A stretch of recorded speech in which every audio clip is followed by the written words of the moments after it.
Good afternoon and welcome to Pitt Panthers Weekly. My name's Jason. I'll be your host for the next, we'll say 25 minutes to a half hour as we talk all things Pitt basketball. I'm trying to get us all hooked up on Facebook Live also. Here we go. We're on live on both, which is good news. Anyways, we'll kick off today's show with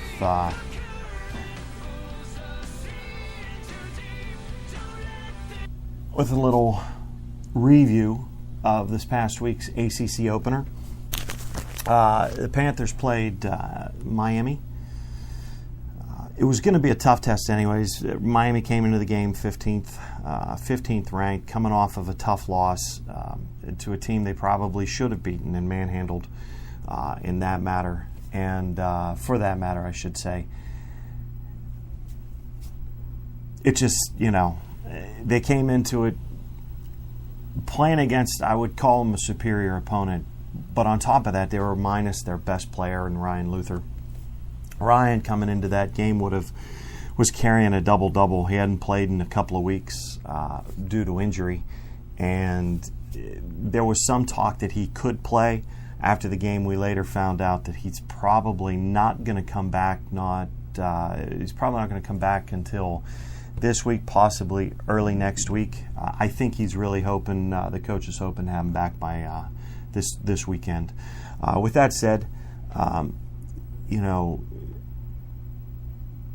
got to rewatch the game.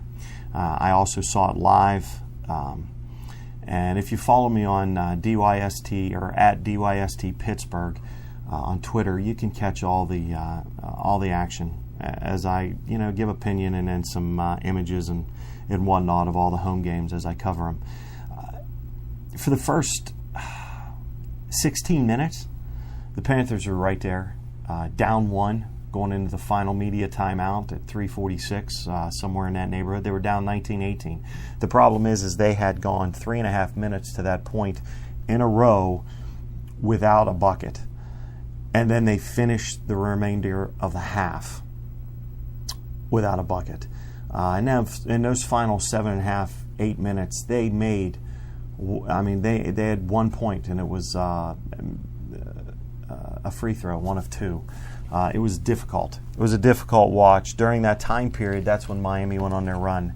They went on a 11-1 run to finish the half at 30-19. That is when the loss occurred, right at that moment.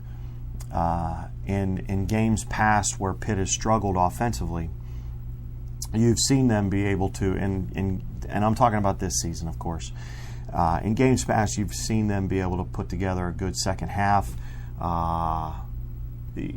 Talking about another good team in West Virginia, they were able to put together a good second half, get back into that game, even draw to within 2 points late in that half and have a shot. But West Virginia ended up pulling away. West Virginia is a better team than that Miami team we saw this past weekend. Although Miami, they drove their lead up to as many as 20 at one point, but ended up winning by 14. It wasn't until the end of the game when the ball started to fall through the hoop for them. They shot well in the first, I'd say 10 minutes, Pitt did. They were not able to shoot after that point. They have they were able to shoot and they were able to get open shots, but they weren't able to make them. Let's just refer to it as that. Ryan Luther not being in the game is a real problem. Is a real problem for them right now. He's a double-double every time he steps on the court. He doesn't own the basket, or underneath the basket, but he's a force under there. I have been very critical of Luther over the years because I don't think at any point did he play up to his potential. That could have been more on the guys in front of him. That could have been more on Dixon, and I believe it is more on Dixon. I truly think he's bought into what Kevin Stallings is preaching. He's playing better. As I said, he's not always consistent offensively, but defensively on the boards, he distributes the ball. He's a facilitator for Pitt. And they need him as a facilitator because the other facilitator they have is a true freshman, Marcus Carr. Super talented, and you can see that when he's on the floor and when he's shooting well. When he's not shooting well, it's a struggle for him. He got 3 quick fouls in that game against Miami, and that hurt him. And the way that game was officiated in that first half was tough anyways. I know Coach Stallings didn't mention anything about it, and I didn't ask him, and neither did anybody else, but some of those calls were questionable. And then just like in atypical ACC officiating form, very little's called in the first half, or it's called remotely fair in the first half. And then in the second half, all you got to do is flinch and you're getting called for something. So that's kind of how the game, the second half was much more choppy, whereas the first half had a lot more flow because the officials stayed out of the way as far as Miami goes. Pitt had 9, finished the half with like 9 or 10 fouls. Miami had 2 or 3. The cleanest half of basketball I've ever seen. It wasn't. They play a very rough physical style, but they weren't called for it. They were not called for it, and they were allowed to bump and do some things. And because Carr got himself in trouble a couple of times, and I'm not saying all of those fouls were not fouls, because for the most part they were. But if you watched it, he made some you can't call them rookie errors, but he made some errors that a young player makes. He was out of position a lot. He went into he drove the lane often, and he was out of control often, so he got called on a couple of charges. And that charging, the NCAA's got to take a better look at the charging foul in college basketball. It is completely out of control. I'm all for calling a charge, but if you have that arc in the middle, in the paint, underneath the basket, you cannot call a charge in there. You can't. They continually do it. But I digress. I got to get away from that. During the game, you saw a bunch of players go into what I would call a cold, an extremely cold stretch. One of which is a guy who has struggled from the field for the past, I'm going to say 2 weeks, maybe 2.5 weeks, and that's Jared Wilson-Frame. At one point, he was 1 of 8. He finished the game at 5, making 5 of, was it 5 of 16? He would miss 3 after 3 after 3 after 3. He was just really, it was brutal to watch at times. And he's a guy that's got to shoot. He came to Pitt as a junior college transfer, and he came in as a guy who could score. He was getting open looks. Miami was leaving him alone. Towson left him alone last week, and he struggled from the field. He just cannot get the ball to drop for him. Who I was super impressed with during the game, and not just during this game, during the last 2 or 3 that Ryan Luther's been out, is Terrell Brown. Terrell Brown is one of Pitt's bigger players, 6'10", 6'11", somewhere in that neighborhood. He plays big. He doesn't play strong yet. He's a freshman. And you're going to hear me talk about this. And if you've read my stuff on dystpittsburgh.com, please do. But you're going to hear me talk about this. It's a young team. They got 6 freshmen. They got 11 new players and 6 or 7 freshmen. And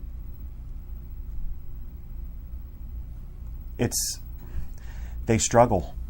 They struggle from time to time. They live the ups and the downs of any young team that's going to be out there. Any young team.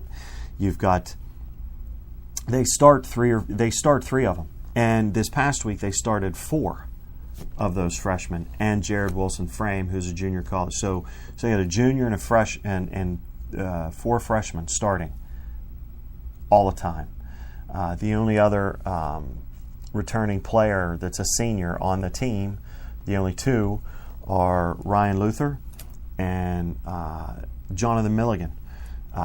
Ryan Luther, of course, is a double-double machine, and he's their best player right now. I don't think he's their most talented by far, but he is their best player, and it's not even close at this point. And then Jonathan Milligan, who came in during the Dixon era, and as a transfer, I think it was a transfer, but he never really played much. I mean, he really didn't get a lot of time. So when he brings the ball up the court, when they take Marcus Carr out and bring him in, or bring him in tandem with Carr, he can be dangerous to help out with handling the ball, distributing a little bit. Hasn't been much of a scorer up until this point, but he helps. He's one more experienced presence on this team. And as they get deeper and deeper into ACC play, they need guys like Milligan and Luther to step forward and play, and not just play well, but provide that leadership, because this team largely lacks it. To a large extent, lacks it, and it's because they're young. It is flat out because they're young. Pitt turned over their roster this past year. They got, as I said, 11 new players. Unprecedented in most cases. You see this happen from time to time. West Virginia had this happen. I think the second or third year that Huggins took over. At one point, he had like 6 guys left on his team, and he was moving players out, and players graduated, and that's just, it happens. It happens from time to time. But now Coach Huggs has all the players he needs, and he's got them waiting in the wings, and he's built himself an amazing program to retire through, I should say. So the hope is, from my standpoint, is they allow Coach Stallings to maybe not retire here, but allow him to rebuild this program. And if you break it down and look at the games from the very start of the season till now, and albeit the last 23 minutes of the Miami game was tough. It wasn't their best play. They just didn't have any answers on offense. But if you look at every game, when they started out 1-4, finished the non-conference schedule at 8-5, including playing a really good West Virginia team close. They were down big in the first half, but they figured out a way to make it close. I preached in the writing that I've been in my weekly writings and my game recaps and whatnot. I said from the start, because of how young this team was, it's going to be more about the journey than it is about the results. And I've heard people say in the beginning, after they started out 1-4, Pitt's not going to win 4 games this year. The worst Pitt team in the history, blah, blah, blah. I have never seen a Pitt team play harder than this team. And that includes some of the great teams that they've had in the past 10 or 15 years. This team plays hard for Coach Stallings. He talks about them being coachable all the time. Something else you see in his press conferences after games is he has no trouble stepping up and taking blame for not having guys ready in certain situations or whatever the case may be. Unlike last year, where he was dealt a handful of seniors that, one, didn't like to play defense for Jamie Dixon, who is the king of defense or physical play. These kids didn't want to play for Jamie, let alone play for Coach Stallings. So he ended up calling them out. He called them out, in press conferences. He did whatever he could trying to reach him, and he lost them. They stopped playing for him, which is why you could see the transition. They started out playing well, the non-conference, and then when things got tough, those kids didn't know how to turn it around. They didn't know how to do it because they didn't buy into what Coach Stallings was trying to teach. And because of that, they were losing 4 or 5 of those players anyways due to seniors leaving. But then they had a couple of kids transfer out, and the fan base is saying, look at this mad exodus. This all these people leaving and all these players leaving. It's 3/4 of them were leaving anyways. So now Coach Stallings is left with a super young team, a super new team, and he's got to make the best of what he's got. And what he has, what we're finding out, if you watch the games and take a closer look and look at it with an open mind and not this mind of being pissed off because this team isn't going to win 30 games and 25 games and whatever it was. If you can step back for a moment and just take a look at that, you find out that there is much more talent on this team than most are being than what's being reported or being noticed. Marcus Carr, for one, came in as a 4-star player. So did Shamil Stevenson. Both of them are Canadian talents that played in the States, I think, their senior seasons. Marcus Carr has a chance to be one of the best point guards Pitt's ever had. Ever had. You can watch him for a couple of games and figure that out fast. Shamil Stevenson, he's another kid who has an opportunity to be a force on this team. And I mean one of the best players they've had in 10 or 15 years. But he's a freshman. He makes freshman mistakes. He makes errors. And the depth is where they run into their problems. So when their best players, and I just named 2, for instance, and I mentioned Terrell Brown earlier, he's a big guy that could actually, if he would learn to grow into that body and play strong instead of tall, there's got to be a mix between the two, and there is a difference. When you're tall and you play tall, that's fine. But if you allow guys to push you around down underneath the basket, all you are is an orange barrel. I mean, you are nothing more than a roadway, something that people can run over, run through, run around, and that's what happened largely through the first handful of games. But then when Ryan Luther came out, Terrell Brown started showing a little bit, and he's showing more and more every game. And that comes, and it's not just game experience, it's confidence. And as these kids become more confident, the better they will be. But it's not just those two. Cam Davis is going to be a really good three-point shooter, I believe. That is not something that Coach Stallings saw a lot of him. When they brought him in, they didn't think he was going to be that good from the outside, but I believe he can be. Parker Stewart is a kid with tremendous upside. And Miami, they blanketed him. He's also a freshman. He has got an extremely nice stroke from 3-point range. He made 2 or 3 down towards the end of the game. He made 2 of them. He went 2 for 9 for the game, but in the first half of the game, he was hurrying his shots. He didn't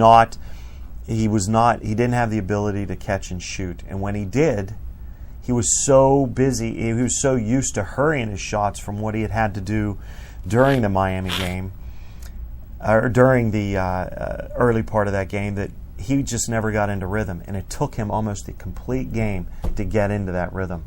But he's a guy he could probably be the best 3-point. He has a chance to be the best 3-point shooter Pitt's had. So when you dial back, and there's other good players, they have other good young talent on this team, but when you dial back, I just named 3 or 4 freshmen, and I believe that could be some of their best players they've ever had or in recent years. And these are players that I believe can, and not just me, I've spoken to many that agree. The fans are different, but I've spoken to coaches, assistant coaches from other programs. And these are kids that can play in the ACC, which is what Pitt has lacked for the past 5 years. They've not had that.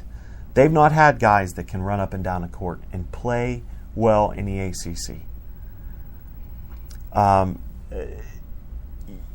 If you've read any of my stuff, you've heard me reference this. Jamie Dixon was a tremendous coach, and he's doing a really nice job out in TCU. TCU is built for Jamie. The Big 12 is built for Jamie because it is essentially the old Big East. They allow them to play a stronger, more physical style of basketball. Take, for instance, that West Virginia game when WVU came in and beat Pitt at the Pete. I don't know. My stats are I can't pull them up quick enough, but I can tell you during that game, I think at one point West Virginia had 20 some odd fouls called on them. At least 24, 25, maybe 26. And I know West Virginia fans that were there wanted to boo and all whatever. The fact is, their style of basketball, even though they won, their style of basketball doesn't translate to the ACC, at least how it's officiated inside the ACC. Pitt's been living this nightmare for the past 5 years since they joined the conference. It's not simple. You have to be able to play in your face, but you can't touch a guy at all. I mean, you can't even pretend to touch a player, or you're getting a foul called against you. And that's what Pitt fought last year. They had guys fouling out. They had guys playing physical, and then they just quit playing at all. They like the offensive style that Coach Stallings has, but they don't like the defense. So there's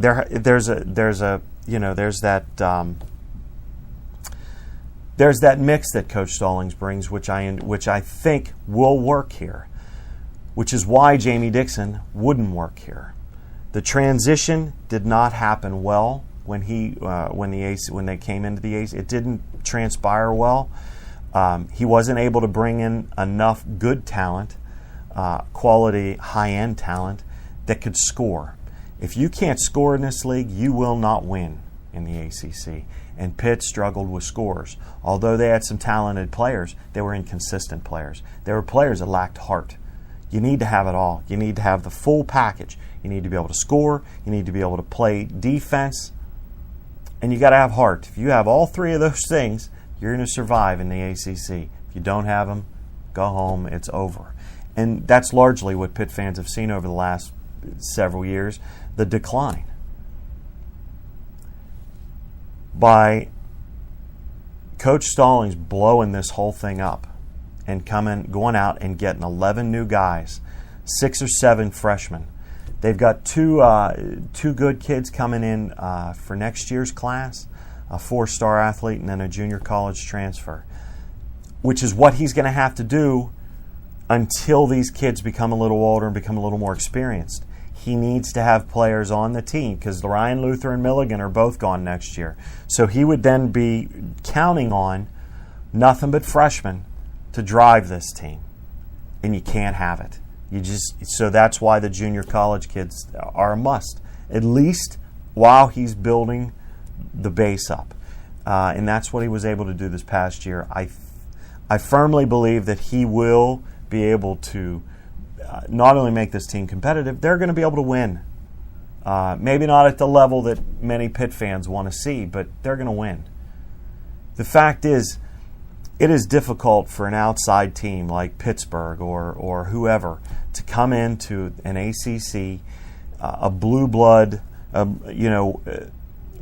conference with all that history, with North Carolina and Duke and NC State and all of everything that these teams have built up,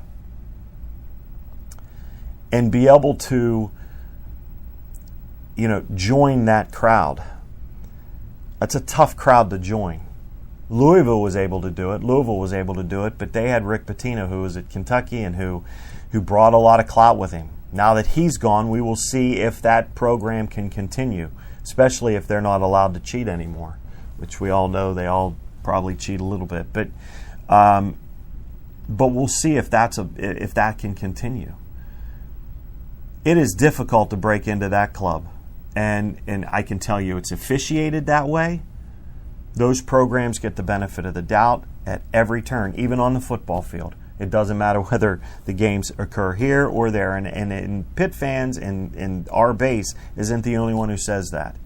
I spoke to some Boston College alum, and although their program has struggled for years, they said the first 5 years or so of them joining the conference, they got absolutely no respect, none whatsoever.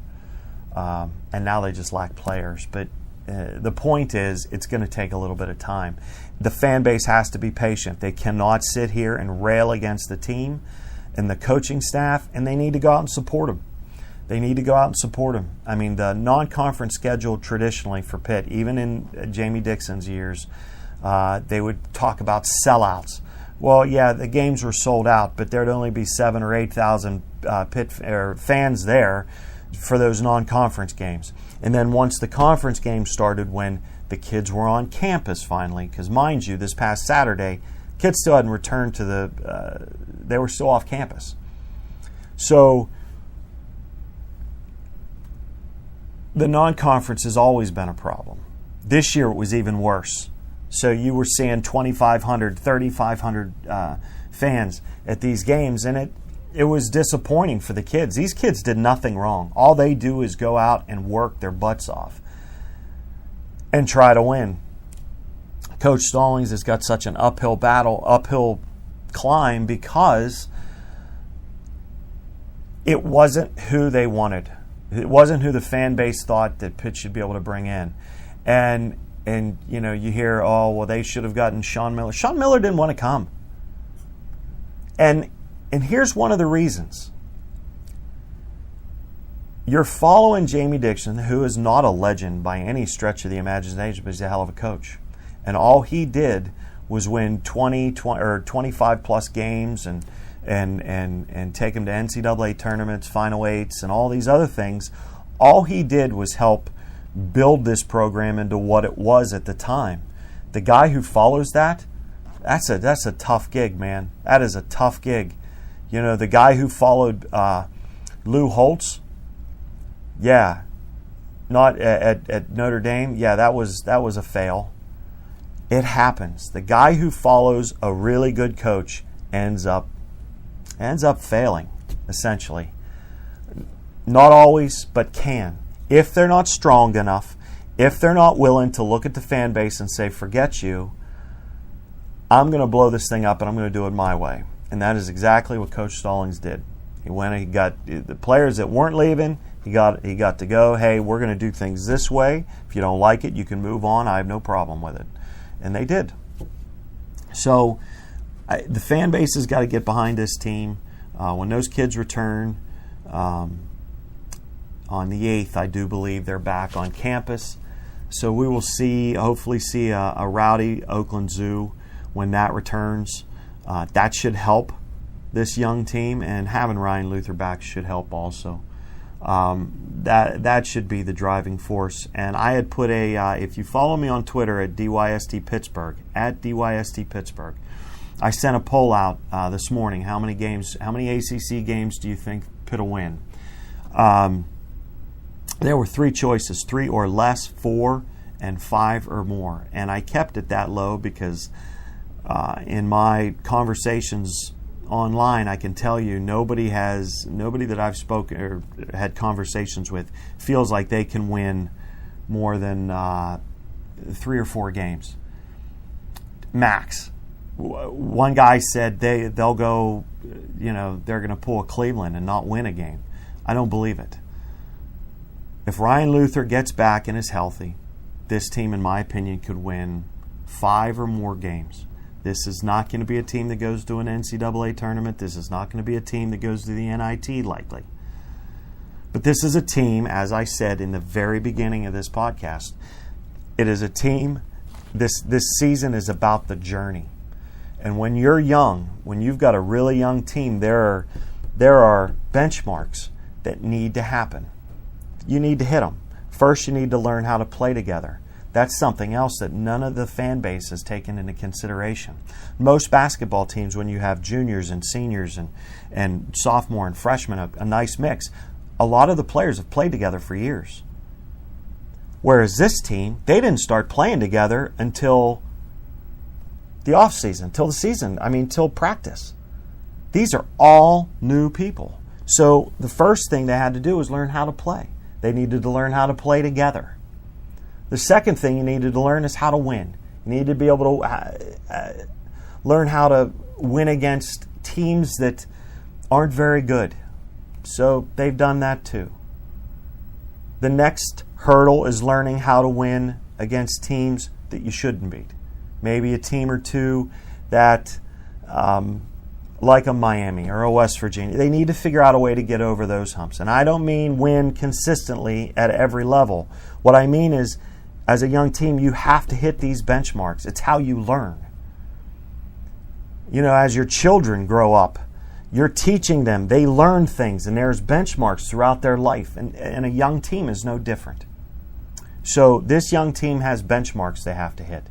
And winning their first ACC game will probably be their most important win of the ACC. Whether they get to knock off a big team or not, their first win will be their most important, because at that point they've learned how. So, as I said, it's about the journey, and follow me all year, because I'm gonna be doing this. I'm gonna be doing a weekly podcast. I'm gonna be covering the games live, in person, with images and post game video and audio. And if you're not a Pitt fan, that's fine. Follow me anyways, because it's fun to see an underdog. And that's what they are, plain and simple, an underdog. It's fun to see an underdog rise, even if it's not your favorite team. We always root for the underdog. And this year, Pitt fans aren't liking it. They don't like being the underdog. They like being the top of the Big East and all these other. It's just not how it is. Sometimes to get better, you have to get worse first. And that's essentially what they've done. They've torn it down, built it back up, and now it's time to progress and learn. And they've got to learn quickly, because their next game, it'll be Tuesday on the road at Louisville. That is not going to be an easy place. Likely, Ryan Luther will not be in for that game either. So I am looking for no fun on Twitter that night. And it's a negative atmosphere anyways, but to listen to some of these knuckleheads get on there, and they think they're doing, spouting off, and they think they're, just relieving stress or giving an opinion, but they're not. I mean, it's all the negativity. It's terrible for the team. It's terrible for the program. And I don't care if you're a Pitt fan or you're a West Virginia fan or you're a Duke fan. When you go on social media and you blow them up, it doesn't help anybody, because guess who else looks at social media? That's right, the recruits do. So these morons who like to go out and do this stuff, you're not hurting. You're only hurting the team and showing the world what a complete idiot you are. But as I said, they've got Louisville this week on Tuesday. They've also got Virginia Tech, both of them on the road. So that's going to be two back-to-back games that are going to be difficult. Louisville ranked, Virginia Tech, if I'm not mistaken, is not. But that's still a tough place to play, Blacksburg. I'm hoping after the game on Saturday, this past game on Saturday, when Stallings was asked about Ryan Luther's return, he said he's hoping. He would love it to be this week, but he said likely not.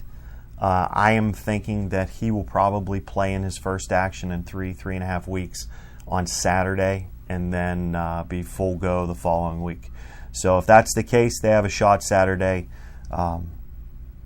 In the meantime, I want to see how these kids respond after a loss, and to see what else the coach has up his sleeves, because something else he mentioned when asked about the dry spells, the shooting spells, where they don't make a bucket for a while. I mean, it was a 7.5 minute period time span in that second half, or in that first half, that absolutely killed that game against Miami. It was the thing that lost, they couldn't overcome.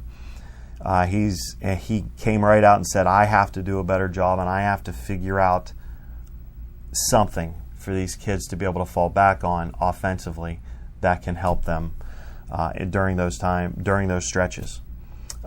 Pitt is, during the Dixon era, has been known for having these spells of 4, 5, 3, 8 minutes where they just don't shoot. Even the good teams just don't make buckets. Even their best teams didn't make buckets. Matter of fact, they struggled. And that's because the style, it all goes back to the style of play and the style of kid that Jamie was recruiting. All throughout the non-conference, though, Pitt has been able to shoot fairly well during their 7 or 8 game stretch that where they went 7-1. Their shooting percentage was up near 50%, and their three-point percentage was in the neighborhood of 40. And if you're able to shoot 50 and 40, if they're able to do that in ACC play, I don't know how, but if they're able to pull that off, healthy Ryan Luther will help that. But if they're able to pull that off, they will, in fact, win games this year. And they will, in fact, win the 5+ games that I'm predicting. I'm going to try to get back at this next Monday evening. In the meantime, those of you that have checked in on Facebook Live, thank you very much. I see a lot of you, Glenn, Zach, Amy, Edwin, and Craig. Appreciate all of you dialing in and listening to me. I'll be back again next Monday. In the meantime, check us out on dystpittsburgh.com as we chronicle your Panthers, the Duquesne Dukes, and all the other Pittsburgh sports. Thanks again. Talk to you soon.